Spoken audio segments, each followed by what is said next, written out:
Hey everyone, welcome back to the channel. Today we are breaking down one of the most elegant, vital, and heavily tested pathways in human biochemistry, the urea cycle. Whether you are a medical student prepping for exams, a biology major, or just fascinated by how the human body survives daily wear and tear, this video is your ultimate step-by-step masterclass. We are going to cover everything from how the body handles toxic nitrogen to the hepatic biochemistry and the exact clinical conditions that happen when this system fails. Grab your notebooks, hit that subscribe button, and let's dive into the 5 steps that keep you alive. To truly appreciate the urea cycle, we first have to understand the crisis it solves. Every single day, your body breaks down proteins, either from the food you eat or from natural muscle turnover. This amino acid catabolism generates free ammonia, or NH3. Here is the catch. Free ammonia is a highly dangerous neurotoxin. If it builds up even a little bit in your blood, it easily crosses the blood-brain barrier. Once inside the brain, it wreaks havoc, causing everything from slurred speech and tremors to severe cerebral edema, comas, and irreversible brain damage. Our bodies desperately need a way to clean this up instantly, and that brings us to the liver, the ultimate site for hepatic detoxification. Before we look at the microscopic steps, let's zoom out and look at the big picture equation. To build one single molecule of urea, the liver requires 3 key ingredients. First, free ammonia, which provides our first nitrogen atom. Second, an amino acid called aspartate, which donates our second nitrogen atom. And third, carbon dioxide, which provides the central carbon backbone. But getting rid of toxic waste isn't cheap. This cycle requires massive amounts of cellular energy. Even though the pathway physically uses 3 ATP molecules, it actually consumes 4 high-energy phosphate bonds. That's because one of those ATPs is completely stripped down to AMP and inorganic pyrophosphate. The end result of this expensive process? Now, where does all of this take place? The urea cycle happens exclusively inside hepatocytes, your liver cells. But it isn't confined to just one room. There is a strict division of labor here. The cycle is split between 2 different cellular compartments, the mitochondrion and the cytosol. Think of the mitochondrion as the inner sanctum. This is where the first 2 steps of the cycle are safely locked away. The final 3 steps move out onto the quote-unquote factory floor, which is the cytosol. Because of this geographic split, the cycle relies entirely on special transporter proteins to shuttle metabolic intermediates back and forth across the mitochondrial border. Let's take a look at how Step 1 kicks off in the inner sanctum.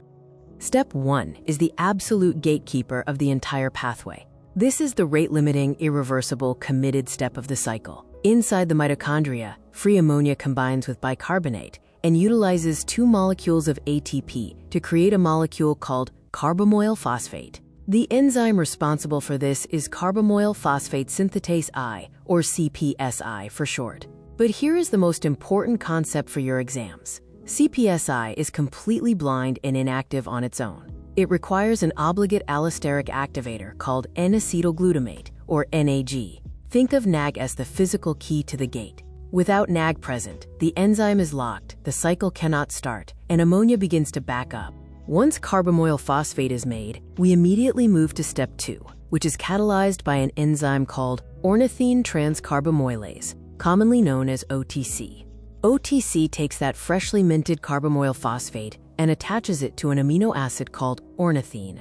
This fusion creates a new molecule named citrulline. But remember our cellular geography? The remaining enzymes of the cycle live out on the cytosol factory floor, so citrulline has to cross the border. It exits the inner sanctum of the mitochondrion through a highly specific transport channel called the ornithine translocase, officially entering the cytosol.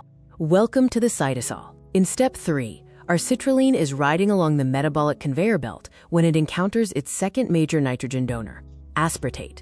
An enzyme called argininosuccinate synthetase steps in to weld these 2 molecules together. This is where that massive energy cost we talked about comes into play. This step consumes an ATP molecule, cleaving it entirely into AMP and inorganic pyrophosphate to drive the reaction forward. The resulting massive molecule is called argininosuccinate. This is officially the largest intermediate in the entire cycle, and it now carries both of the nitrogen atoms destined for excretion. Now that we have built this massive intermediate, step 4 is all about the cleanup and cleavage.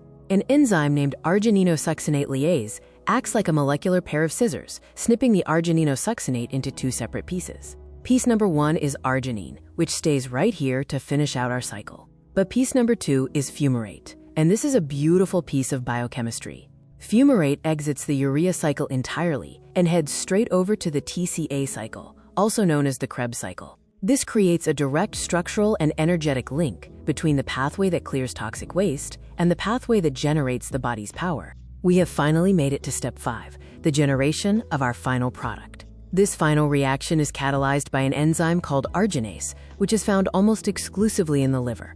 Arginase introduces a molecule of water to hydrolyze arginine. This water molecule cleanly cleaves the top off the molecule, releasing a perfect, water-soluble molecule of urea. The urea immediately leaves the hepatocyte, diffuses into your bloodstream, and travels to your kidneys to be safely excreted in urine. But what happens to the rest of the molecule? It turns back into ornithine. This ornithine travels right back into the mitochondrion to pick up a new carbamoyl phosphate, restarting the entire cycle all over again. As we saw with the release of fumarate, the urea cycle doesn't just run in isolation. It is intimately woven into the fabric of cellular respiration through what biochemists call the Krebs bicycle. Think of them as two massive gears turning together in perfect synchronization. Yes, running the urea cycle costs the cell a steep net of 4 high-energy phosphate bonds. However, by feeding fumarate into the TCA cycle, the liver helps optimize the pathway that yields a massive 12 ATP. It is a stunning evolutionary design that balances cellular detoxification with raw energy production. Because your diet and activity change constantly, your liver has a sophisticated control room to regulate how fast this cycle spins. It operates on 2 timelines, short-term and long-term. In the short term, if you eat a meal rich in amino acids, it allosterically spikes the synthesis of NAG.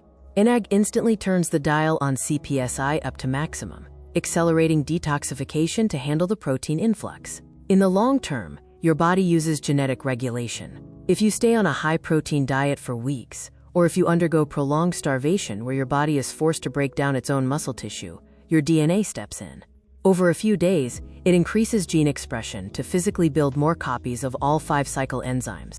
But what happens when the control room breaks? This is where we look at clinical medicine. If any part of the urea cycle fails, the results are catastrophic, leading to a medical emergency known as hyperammonemia. There are 2 main ways this happens: acquired or congenital. Acquired hyperammonemia occurs later in life, typically caused by advanced liver disease, cirrhosis, viral hepatitis, or severe alcohol toxicity that physically destroys the hepatocytes. Congenital hyperammonemia, on the other hand, is an inborn error of metabolism, where a patient is born with a genetic defect in one of the 5 core enzymes. This occurs in about 1 in 25,000 live births, and within just 24 to 48 hours of life, newborns will present with vomiting, lethargy, cerebral edema, and comas. If you are a medical student, pay close attention to this diagnostic matrix because exam questions love this table. The severity of the disease depends entirely on where the block occurs. If a patient has a defect at step 1, CPSI deficiency, it's called hyperammonemia type 1, causing a massive backup of pure ammonia. If the defect is at step 2, OTC deficiency, it's called hyperammonemia type 2. This is the most common urea cycle disorder, and it causes a backup of ammonia and a massive spike in a compound called orotic acid. Deficiencies further down the line, like citrullinemia type 1 or argininosuccinic aciduria, accumulate later intermediates. Because these intermediates are larger and more complex, they are far less neurotoxic than raw free ammonia. So how do we treat a patient whose urea cycle is fundamentally broken? We can't easily fix the enzymes, so modern medicine uses an ingenious trick called a pharmacological bypass. We administer nitrogen scavenging drugs like phenylacetate. Phenylacetate acts like a chemical magnet. It travels through the blood and binds tightly to an amino acid called glutamine, which naturally carries 2 trapped nitrogen atoms. Together, they fuse into a highly water-soluble molecule called phenylacetylglutamine. This brand new complex completely bypasses the liver's broken enzymes, traveling straight to the kidneys to be safely flushed away in the urine. It is a brilliant way of taking a shortcut around a broken system. To wrap it all up, let's look at the professor's summary. The purpose of the cycle is to turn toxic ammonia into safe urea. The location is strictly the liver, split between the mitochondria and the cytosol. The mechanics rely on the gatekeeper CPSI, requiring the key NAG, pulling nitrogen from ammonia and aspartate. And finally, our clinical marker is BUN, or blood urea nitrogen. Normal levels are between 20 and 40 milligrams per deciliter. Anything higher points to a dangerous condition called uremia. Thank you so much for watching.